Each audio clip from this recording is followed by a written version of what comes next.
News18 digital ಕಂಟೆಂಟ್ಗೆ ಸ್ವಾಗತ. ನಾನು ದುರ್ಗಪ್ಪ ಹೊಸಮನಿ.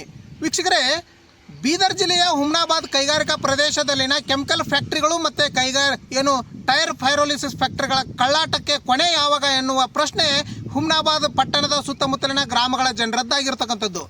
ಈ ಒಂದು ಪ್ರಶ್ನೆ ಅನೇಕ ವರ್ಷಗಳಿಂದ ಅಲ್ಲಿನ ಜನರದ್ದು ಇರತಕ್ಕಂಥದ್ದು. ಮತ್ತು ಕೆಮಿಕಲ್ ತ್ಯಾಜ್ಯವನ್ನು ಹೊರಸೂಸ್ತಕ್ಕಂಥ ಫ್ಯಾಕ್ಟ್ರಿಗಳ ವಿರುದ್ಧ ಮತ್ತು ದಟ್ಟವಾದ ಹೊಗೆಯನ್ನು ಬಿಟ್ಟು ಮಾಲಿನ್ಯ ಮಾಡ್ತಕ್ಕಂಥ ಕೈಗಾರಿಕೆಗಳ ವಿರುದ್ಧ ನಿರ್ದಾಕ್ಷಿಣ್ಯವಾಗಿ ಕಠಿಣ ಕ್ರಮ ಕೈಗೊಳ್ಳಬೇಕು ಮತ್ತು ಅವುಗಳನ್ನು ಬಂದ್ ಮಾಡಬೇಕು ಅನ್ನೋ ಒಂದು ಕೂಗು ಬಹಳಷ್ಟು ವರ್ಷಗಳಿಂದ ಕೇಳ್ತಾ ಬರ್ತಾ ಇದೆ.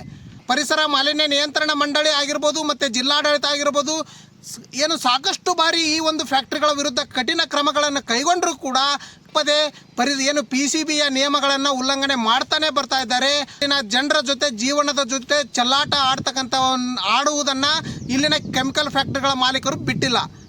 ಈ ಫ್ಯಾಕ್ಟ್ರಿಗಳಿಂದ ಏನಾಗ್ತಾ ಇದೆ ಅನ್ನೋದನ್ನು ನೋಡ್ಕೊಂಡು ಬರೋದಾದರೆ, ವೀಕ್ಷಕರೇ, ಹುಮ್ನಾಬಾದ್ ಕೈಗಾರಿಕಾ ಪ್ರದೇಶದಲ್ಲಿ ಸುತ್ತಮುತ್ತಲ ಬರ್ತಕ್ಕಂಥ ಗಡವಂತಿ, ಮೋಳಕೆರೆ, ಮಾಣಿಕ್ ನಗರ ಮತ್ತು ಬಸಂತಪುರ ಈ ಗ್ರಾಮಗಳ ಜನರು ನಿತ್ಯ ನರಕ ಯಾತನೆಯನ್ನು ಅನುಭವಿಸ್ತಾ ಇರ್ತಕ್ಕಂಥದ್ದು ಮತ್ತು ಪ್ರತಿನಿತ್ಯ ವಿಷವನ್ನು ಸೇವಿಸ್ತಾ ಇರ್ತಕ್ಕಂಥ ಪರಿಸ್ಥಿತಿ ಇವತ್ತು ನಿರ್ಮಾಣ ಆಗಿರ್ತಕ್ಕಂಥದ್ದು. ಕೈಗಾರಿಕಾ ಪ್ರದೇಶಗಳಲ್ಲಿ ಇರ್ತಕ್ಕಂಥದ್ದೇ ಕೆಮಿಕಲ್ ಫ್ಯಾಕ್ಟ್ರಿಗಳು ಬಹಳಷ್ಟು ಸಂಖ್ಯೆ ಇರ್ತಕ್ಕಂಥದ್ದು ಮತ್ತು ಟೈರ್ ಫೈರೋಲಿಸಿಸ್ ಕೈಗಾರಿಕೆಗಳ ಸಂಖ್ಯೆ ಕೂಡ ಅಷ್ಟೇ ಇರ್ತಕ್ಕಂಥದ್ದು. ಈ ಒಂದು ಕೈಗಾರಿಕೆಗಳು ಏನಿದೆ, ಮಳೆಗಾಲದ ಸಂದರ್ಭದಲ್ಲಿ ಮಳೆ ಬಂದಂತಹ ವೇಳೆ ಏನು ಹೊರಸೂಸಿದಂಥ ವಿಷಯುಕ್ತ ರಾಸಾಯನಿಕ ತ್ಯಾಜ್ಯವನ್ನು ಪಕ್ಕದ ಹಳ್ಳಕ್ಕೆ, ಮಾಣಿಕ್ ನಗರ ಒಂದು ಹಳ್ಳಕ್ಕೆ ಬಿಡ್ತಾ ಇರ್ತಕ್ಕಂಥದ್ದು. ಈ ಹಳ್ಳದಿಂದಲೇ ಕಾರಂಜ ಡ್ಯಾಮು ಒಡಲನ್ನು ವಿಷಯುಕ್ತ ತ್ಯಾಜ್ಯ ಕಾರಂಜ ಒಡಲು ಸೇರ್ತಾ ಇರ್ತಕ್ಕಂಥದ್ದು ಮತ್ತು ಮುಂದೆ ಮಾಂಜರಾ ನದಿಗೂ ಕೂಡ ಇದೇ ನೀರು ಹರಿದು ಹೋಗ್ತಾ ಇರ್ತಕ್ಕಂಥದ್ದು. ಹೀಗಾಗಿ 4-5 ದಿನಗಳ ಹಿಂದಷ್ಟೇ ಕೆಮಿಕಲ್ ಫ್ಯಾಕ್ಟ್ರಿಗಳ ಇಂದಾಗಿ ಇವತ್ತು ಮಾಣಿಕ್ ನಗರದ ಹಳ್ಳಕ್ಕೆ ರಾಸಾಯನಿಕ ವಿಷಯುಕ್ತ ತ್ಯಾಜ್ಯವನ್ನು ಬಿಟ್ಟಿರೋದ್ರಿಂದಾಗಿ ಮಾಣಿಕ್ ನಗರದ ಹಳ್ಳ ಸಂಪೂರ್ಣ ವಿಷಮಯ ಆಗಿರ್ತಕ್ಕಂಥದ್ದು. ಜಲಚರಗಳಂತೂ ನೋಡಲಿಕ್ಕೆ ಒಂದೂ ಸಿಗೋದಿಲ್ಲ, ಅಷ್ಟರ ಮಟ್ಟಿಗೆ ಕಲುಷಿತ ಆಗಿರ್ತಕ್ಕಂಥದ್ದು. ಹೀಗಾಗಿ ಅಲ್ಲಿನ ಜನರು ಕೂಡ ಕೈಗಾರಿಕೆಗಳ ವಿರುದ್ಧ ನಿರ್ದಾಕ್ಷಿಣ್ಯವನ್ನು ಕ್ರಮವನ್ನು ಕೈಗೊಳ್ಳಬೇಕನ್ನೋ ಒಂದು ಆಗ್ರಹವನ್ನು ಮಾಡುತ್ತಲೇ ಬರ್ತಾ ಇದ್ದಾರೆ. ಆದರೆ ಅಧಿಕಾರಿಗಳು ಕ್ರಮವನ್ನು ಕೈಗೊಳ್ತಿದ್ದಾರೆ. ಆದರೆ ಕೈಗಾರಿಕಾ ಪ್ರದೇಶದ ಕೈಗಾರಿಕೆಗಳ ಮಾಲೀಕರು ಮಾತ್ರ ಕಳ್ಳಾಟವನ್ನು ಮುಂದುವರಿಸ್ತಾ ಇದ್ದಾರೆ. ಹಾಗಿದ್ರೆ ಈ ಒಂದು ಕೆಮಿಕಲ್ ಫ್ಯಾಕ್ಟ್ರಿಗಳು ಯಾವ ರೀತಿಯಾಗಿ ಕಳ್ಳಾಟ ನಡೆಸ್ತಿದ್ದಾವೆ ಅನ್ನೋದರ ಬಗ್ಗೆ ಅಲ್ಲಿನ ಜನರು ಕೂಡ ಮಾತನಾಡಿದ್ದಾರೆ. ಹಾಗಿದ್ರೆ ಅವ್ರು ಏನು ಹೇಳಿದ್ದಾರೆ ಅನ್ನೋದನ್ನ ಒಂದ್ಸರಿ ನೋಡ್ಕೊಂಡು ಬರೋಣ ಬನ್ನಿ. ಇಂಡಸ್ಟ್ರಿಯಲ್ ಏರಿಯಾದಾಗಿಂದ ಬರ್ತಾವ ಕಂಪನಿ ಮಾಲಕರು ಅವ್ನಿಗೆ ಕರ್ಸ್ರಿ, ಇದಕ್ಕೆ ಏನು ದುಡ್ಡು ಮಾಡ್ತೀರಿ ಮಾಡ್ರಿ. ಕುಡಿತಾವ ಮನುಷ್ಯರು ಬಿ ಕೊಂಡ್ರೆ ಇರಲ್ಲ. ಅವರು ಪರಣಿ ಅಂತ ಪೂರ ಸತ್ತೋಗ್ಯಾವ, ಹುಳ ಹೊತ್ತು ಎಲ್ಲ ಮೇಣ ಸತ್ತೋಗ್ಯಾವ. ನಾವು ದನಗಳು ಬಿಟ್ಟಿರೋ ದನಗಳು ಕೊಂಡ್ರು ಬಿ ಸಾಯ್ತಾವ. ಮಾಡ್ತಕ್ರೆ ನೀರು ಕುಡಿತಾವ. ಪೈಲೆ ನೀರು ಕುಡಿತಿದ್ದವು, ಚಲೋ ಇದ್ದವು. ಈಗ ನೀರು ಕೊಂಡಿದ್ದವು ಆಕ್ರಿ ಕೆಮಿಕಲ್ ಅವ. ಕಾಲು ನೀರು ಕುಡಿದ್ರೆ ಬೆಳಗಾರತಾವ, ಕೈ ಕಾಲು ಹೊಡ್ಲತ್ತಾವ, ಕೆಲಸ ಮೈ ತಿಂಡಿ ಕುಡ್ತದ. ಹಿಂಗೆ ಮಾಡ್ತಾರ. ಇದಕ್ಕೆ ಬಂದ್ ಮಾಡ್ಬೇಕು.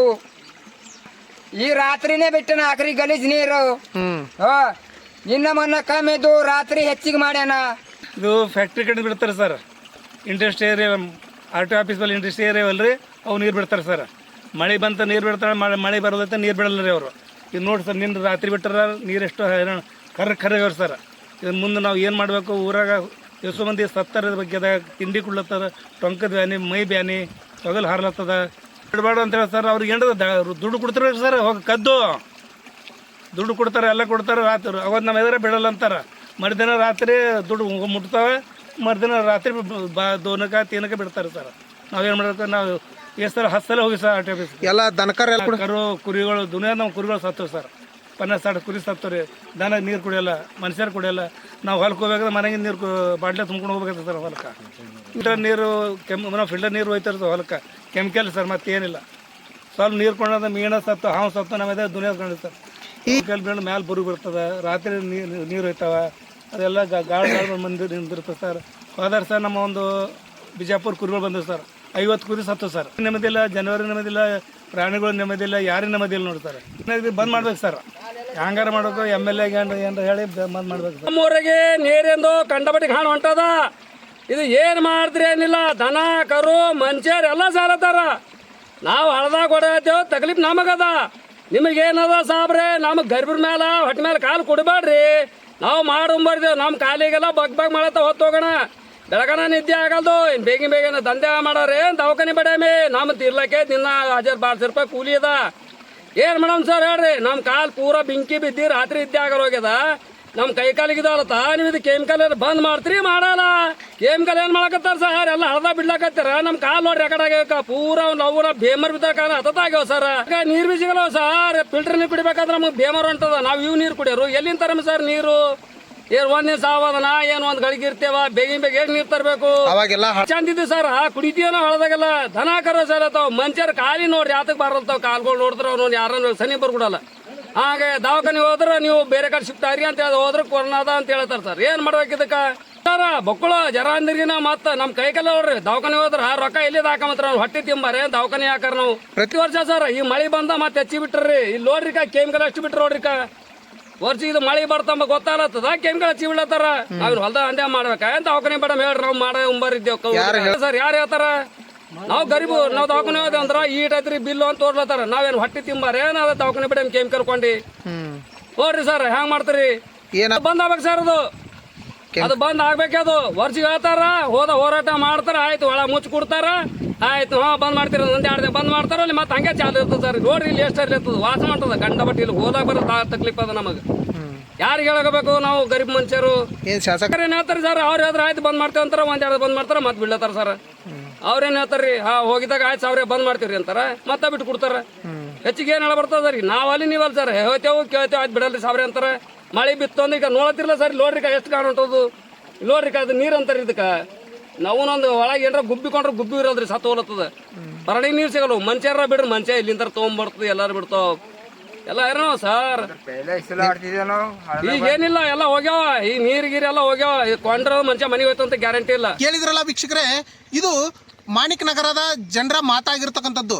ಇದಿಷ್ಟೇ ಅಲ್ಲ, ಈ ಒಂದು ಜನರ ಆಗ್ರಹ ಕೇಳಿ ಬಂದ ಹಿನ್ನೆಲೆಯಲ್ಲಿ ಮತ್ತು PCBಯ ಅಧಿಕಾರಿಗಳು ಮತ್ತು ತಹಸೀಲ್ದಾರ್ ಅವರು ಒತ್ತಂತ ವರದಿಯನ್ನು ಆಧರಿಸಿ ಮತ್ತು ಗ್ರಾಮೀಣಾಭಿವೃದ್ಧಿ ಸಚಿವ ಈಶ್ವರ್ ಖಂಡ್ರೆ ಅವರ ನಿರ್ದೇಶನದ ಹಿನ್ನೆಲೆಯಲ್ಲಿ ಇವತ್ತು ಜಿಲ್ಲಾಧಿಕಾರಿಗಳು 4 ಕಾರ್ಖಾನೆಗಳನ್ನು ಬಂದ್ ಮಾಡಲಿಕ್ಕೆ ಆದೇಶವನ್ನು ಹೊರಡಿಸಿರ್ತಕ್ಕಂಥದ್ದು. 4 ಫ್ಯಾಕ್ಟ್ರಿಗಳು ಯಾವ್ಯಾವು ಅನ್ನೋದನ್ನು ನೋಡ್ತಾ ಹೋಗೋದಾದರೆ, ಒಂದು 6S ಇಂಡಸ್ಟ್ರೀಸ್ ಆಗಿರ್ಬೋದು, ಸತ್ಯದೀಪ್ತ ಫಾರ್ಮಾಟಿಕ್ಸ್ ಕಂಪನಿ ಆಗಿರ್ಬೋದು, ಮತ್ತು KGN ಇಂಡಸ್ಟ್ರೀಸ್ ಮತ್ತು ಹಿಮಾಲಯ ಸ್ಟೀಲ್ ಇಂಡಸ್ಟ್ರೀಸ್ನ ಸೇರಿ 4 ಕಾರ್ಖಾನೆಗಳು ಇವತ್ತು ಬಂದ್ ಮಾಡಲಿಕ್ಕೆ ಜಿಲ್ಲಾಧಿಕಾರಿ ಶಿಲ್ಪಾ ಶರ್ಮಾ ಅವರು ಆದೇಶವನ್ನು ಹೊರಡಿಸಿರ್ತಕ್ಕಂಥದ್ದು. ಮತ್ತು ಈಶ್ವರ್ ಖಂಡ್ರೆ ಅವರು ಕೂಡ ಈ ಬಗ್ಗೆ ಪ್ರತಿಕ್ರಿಯಿಸಿದ್ದು, ಯಾವುದೇ ಕಾರಣಕ್ಕೂ ಏನು ವಾಯು ಮಾಲಿನ್ಯ, ಜಲ ಮಾಲಿನ್ಯ ಉಂಟು ಮಾಡ್ತಕ್ಕಂಥ ಕಾರ್ಖಾನೆಗಳ ವಿರುದ್ಧ ಮುಲಾಜಿಲ್ಲದೆ ಕ್ರಮಗಳನ್ನು ಕೈಗೊಳ್ತೀವಿ. 2024ರಲ್ಲೂ ಕೂಡ ಇಂತಹದ್ದೇ ಏನು PCB ನಿಯಮಗಳನ್ನು ಉಲ್ಲಂಘಿಸಿದಂಥ ಕಾರ್ಖಾನೆಗಳನ್ನು 9 ಕಾರ್ಖಾನೆಗಳನ್ನು ಬಂದ್ ಮಾಡಿಸಿದ್ವಿ. ಮತ್ತೆ ಈಗ 4 ಕಾರ್ಖಾನೆಗಳನ್ನು ಬಂದ್ ಮಾಡಲಾಗಿದೆ. ಮತ್ತೆ ಇದೇ ರೀತಿಯಾಗಿ ಯಾರಾದರೂ PCB ನಿಯಮಗಳನ್ನು ಉಲ್ಲಂಘಿಸಿದರೆ ಅವರ ವಿರುದ್ಧ ನಿರ್ದಾಕ್ಷಿಣ್ಯವಾಗಿ ಕ್ರಮಗಳನ್ನು ಕೈಗೊಳ್ತೇವೆ ಅನ್ನೋ ಒಂದು ಭರವಸೆಯನ್ನು ಸಚಿವರು ನೀಡಿದ್ದು. ಹಾಗಿದ್ರೆ ಸಚಿವರು ಏನು ಹೇಳಿದ್ದಾರೆ ಅನ್ನೋದನ್ನು ಒಂದ್ಸಾರಿ ನೋಡ್ಕೊಂಡು ಬರೋಣ ಬನ್ನಿ. ಕೆಲವೊಂದು ಹುಮ್ನಾಬಾದ್ ಕೈಗಾರಿಕಾ ಪ್ರದೇಶದಲ್ಲಿನ ರಾಸಾಯನಿಕ ಕಾರ್ಖಾನೆಗಳು ವಿಷಯುಕ್ತ ರಾಸಾಯನಿಕ ತ್ಯಾಜ್ಯ ಇವತ್ತು ಕಾರಂಜ, ನಮ್ಮದು ಮಾಂಜರಾ ನದಿಯಲ್ಲಿ ಮತ್ತು ಹಳ್ಳ ಕೊಳ್ಳದಲ್ಲಿ ಬಿಡ್ತಾ ಇದ್ದಾರೆ. ಇದರಿಂದ ಸಾರ್ವಜನಿಕ ಆರೋಗ್ಯಕ್ಕೆ ಮಾರಕ ಆಗಿದೆ ಅನ್ನುವಂಥದ್ದು ಭಾಳ ಸಾರ್ವಜನಿಕರ ಪ್ರತಿಕ್ರಿಯೆಯೂ ಇತ್ತು, ಮಾಧ್ಯಮದಲ್ಲೂ ಭಾಳಷ್ಟು ಚರ್ಚೆ ಆಗಿತ್ತು. ಹೀಗಾಗಿ ನಿನ್ನೆನೇ ನಾನು ಜಿಲ್ಲಾಧಿಕಾರಿಯವರಿಗೆ ಒಂದು ಆದೇಶವನ್ನು ಕೊಟ್ಟು ಈ ವಿಷಯುಕ್ತ ತ್ಯಾಜ್ಯ ಬಿಡುಗಡೆ ಮಾಡ್ತಾ ಇರ್ತಕ್ಕಂಥ ಎಲ್ಲ ಕಾರ್ಖಾನೆಗಳಿಗೆ ತತ್ಕ್ಷಣವೇ ಮುಚ್ಚಬೇಕು ಅಂತೇಳಿ ಕೊಟ್ಟಿದ್ದೇನೆ. ಮುಚ್ಚುವ ಆದೇಶ ಈಗಾಗಲೇ ಕೊಟ್ಟಿದ್ದೇವೆ ಸರ್ಕಾರದ ವತಿಯಿಂದ. ಈಗ ಆಯಿತು, ನಾನು ಅವರಿಗೆ ಮನವಿ ಮಾಡ್ತಾ ಇದ್ದೀನಿ. ಈಗಾಗಲೇ ಸರ್ಕಾರ ಕ್ರಮ ಕೈಗೊಂಡಿದೆ. ಹಿಂದೆ ನಾನು ಅರಣ್ಯ ಮತ್ತು ಜೀವಿ ಪರಿಸರ ಇಲಾಖೆ ಸಚಿವನಾಗಿದ್ದಾಗ ಬೀದರ್ ಜಿಲ್ಲೆಯಲ್ಲಿರುವಂಥ ಎಲ್ಲ ನಿಮ್ಮದು ಟೈರ್ ಪೈರೋಲಿಸಿಸ್ ಮತ್ತು ರಾಸಾಯನಿಕ ಕೈಗಾರಿಕೆಗಳೇನಿದ್ದು ಯಾವ್ಯಾವುದ್ರ ಮೇಲೆ ದೂರುಗಳಿದ್ದು ಎಲ್ಲವನ್ನೂ ಮುಚ್ಚುವಂಥ ಆದೇಶವನ್ನು ಕೊಟ್ಟಿದೆ. ಹೌದು, ಅದಾದಮೇಲೆ ಏನಾಯಿತು ನನಗೂ ಗೊತ್ತಿಲ್ಲ, ಮಾಹಿತಿ ಇಲ್ಲದ ರೀತಿಯಲ್ಲಿ ಇವತ್ತು ಮತ್ತೆ ಅದು ಪುನರಾರಂಭ ಮಾಡಿದ್ದಂಥದ್ದು ಇವತ್ತು ನನಗೆ ಇತ್ತೀಚೆಗೆ 3-4 ದಿವಸ ಕೆಳಗಡೆ ನನ್ನ ಗಮನಕ್ಕೆ ಬಂದಿದೆ. ಅದರ ಬಗ್ಗೆ ಭಾಳ ಸಮಗ್ರವಾದಂಥ ಒಂದು ತನಿಖೆಯನ್ನು ನಡೆಸಲಿಕ್ಕೆ ಸೂಚನೆಯನ್ನು ಕೊಡ್ತೇನೆ. ಯಾರ್ಯಾರು ಇದರಲ್ಲಿ ಭಾಗಿಯಾಗಿದ್ದಾರೆ ಮತ್ತು ಯಾವ್ಯಾವ ಕೈಗಾರಿಕೆಗಳು ಈ ವಿಷಯುಕ್ತ ತ್ಯಾಜ್ಯ ಹಳ್ಳಕ್ಕೆ ಇವತ್ತು ಮತ್ತು ಮಾಂಜ್ರಾ ನದಿಗೆ ಕಾರಂಜ ಡ್ಯಾಮ್ಗೆ ಏನು ಹಿನ್ನೀರಿಗೆ ಬಿಡುವಂಥದ್ದು ಏನು ಮಾಡ್ತಾ ಇದ್ದಾರೆ, ಆ ಕಡೆ ಕೆಲವೊಂದು ಕಡೆ ಬೇರೆ ಬೇರೆಯವ್ರು ಮಾಡ್ತಾ ಇದ್ದಾರೆ, ಮಾಂಜ್ರಾ ನದಿಗೂ ತ್ಯಾಜ್ಯ ನೀರು ಹೋಗ್ತಾ ಇದೆ ಅನ್ನುವಂಥ ದೂರುಗಳಿದೆ. ಅಂಥವೆಲ್ಲವನ್ನು ಸಮಗ್ರವಾಗಿ ಜಿಲ್ಲೆಯಲ್ಲಿರುವಂಥ ಎಲ್ಲ ಕೆರೆ, ಕಟ್ಟೆ, ನದಿ ಮತ್ತು ಇವೆಲ್ಲವನ್ನು ತಪಾಸಣೆ ಮಾಡಲಿಕ್ಕೆ ಹಚ್ತೇನೆ.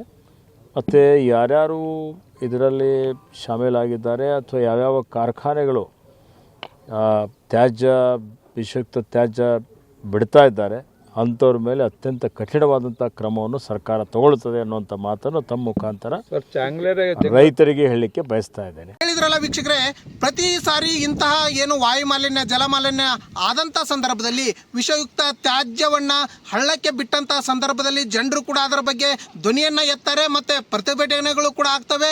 ಸಚಿವರು ಕೂಡ, ಈ ಅಧಿಕಾರಿಗಳು ಕೂಡ ಆ ಬಗ್ಗೆ ಕ್ರಮಗಳನ್ನು ಕೂಡ ಕೈಗೊಳ್ತಾರೆ.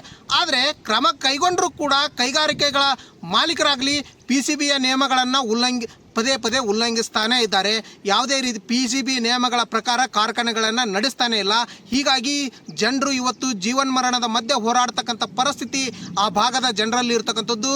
ವಿಪರ್ಯಾಸ ಅಂದರೆ ಇದೇ ಒಂದು ಜನರ ಒಂದು ಸಮಸ್ಯೆಯನ್ನೇ ಮುಂದಿಟ್ಕೊಂಡು ಇವತ್ತು ಅಲ್ಲಿ ಹುಮ್ನಾಬಾದ್ಗೆ, ವಿಶೇಷವಾಗಿ ಹುಮ್ನಾಬಾದ್ ಕ್ಷೇತ್ರದಲ್ಲಿ ರಾಜಕೀಯ ವ್ಯಕ್ತಿಗಳು ರಾಜಕಾರಣವನ್ನು ಮಾಡ್ತಾ ಇರ್ತಕ್ಕಂಥದ್ದು ನಿಜಕ್ಕೂ ವಿಪರ್ಯಾಸ. ಯಾಕಂದರೆ ಇವತ್ತು ಜನರ ಜೀವದ ಜೊತೆ ಚೆಲ್ಲಾಟ ಆಡ್ತಕ್ಕಂಥ ಕಂಪನಿಗಳ ವಿರುದ್ಧ ನಿರ್ದಾಕ್ಷಿಣ್ಯವಾಗಿ ಕ್ರಮ ಕೈಗೊಳ್ಳಲಿಕ್ಕೆ ಎಲ್ಲರೂ ಮುಂದಾಗಬೇಕು.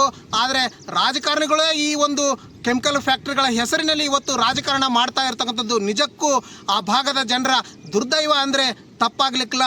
ಇನ್ನಾದರೂ ರಾಜಕಾರಣಿಗಳು ರಾಜಕಾರಣವನ್ನು ಬಿಟ್ಟು ಜನರ ಸಮಸ್ಯೆಗಳಿಗೆ ಧ್ವನಿಯಾಗಿ ಅಂತಹ ಏನು ಕೆಮಿಕಲ್ ತ್ಯಾಜ್ಯವನ್ನು ಹಳ್ಳಕ್ಕೆ ಬಿಟ್ಟು ಜನರ ಜೀವದ ಜೊತೆ ಚೆಲ್ಲಾಟ ಆಡ್ತಕ್ಕಂಥ ಕಾರ್ಖಾನೆಗಳ ವಿರುದ್ಧ ನಿರ್ದಾಕ್ಷಿಣ್ಯ ಕ್ರಮ ಕೈಗೊಳ್ಳಲಿಕ್ಕೆ ಧ್ವನಿಯನ್ನು ರಾಜಕಾರಣಿಗಳು, ಜನಪ್ರತಿನಿಧಿಗಳು ಎತ್ತಲಿ ಅನ್ನೋದು ಕೂಡ ಆ ಭಾಗದ ಜನರ ಆಶಯ ಆಗಿರ್ತಕ್ಕಂಥದ್ದು. ಇದಿಷ್ಟು ಇವತ್ತಿನ ಸ್ಟೋರಿ. ಮತ್ತೊಂದು ಸ್ಟೋರಿಯೊಂದಿಗೆ ಬರ್ತೀನಿ. ಅಲ್ಲಿವರೆಗೂ ನೋಡ್ತಾರೆ ನ್ಯೂಸ್ 18 ಕನ್ನಡ. ಜಾಲ ನಮ್ಮದು, ಬಲ ನಿಮ್ಮದು. ನಿರ್ಭೀತ, ನಿಷ್ಪಕ್ಷಪಾತ, ವಿಶ್ವಾಸಾರ್ಹ ಸುದ್ದಿಗಳಿಗೆ ಮತ್ತೊಂದು ಹೆಸರಾಗಿರುವ ನ್ಯೂಸ್ 18 ಕನ್ನಡ ಈಗ ಆಪ್ನಲ್ಲೂ ಲಭ್ಯವಿದೆ. ದಯವಿಟ್ಟು ಇಲ್ಲಿರುವ QR ಕೋಡ್ ಅನ್ನು ಸ್ಕ್ಯಾನ್ ಮಾಡಿಕೊಂಡು ಆಪ್ ಡೌನ್ಲೋಡ್ ಮಾಡೋದಕ್ಕೆ ಮರಿಬೇಡಿ. ನಿಮ್ಮ ಬೆಂಬಲ ಹೀಗೆ ಸದಾ ನಮ್ಮೊಂದಿಗಿರಲಿ. ಧನ್ಯವಾದ.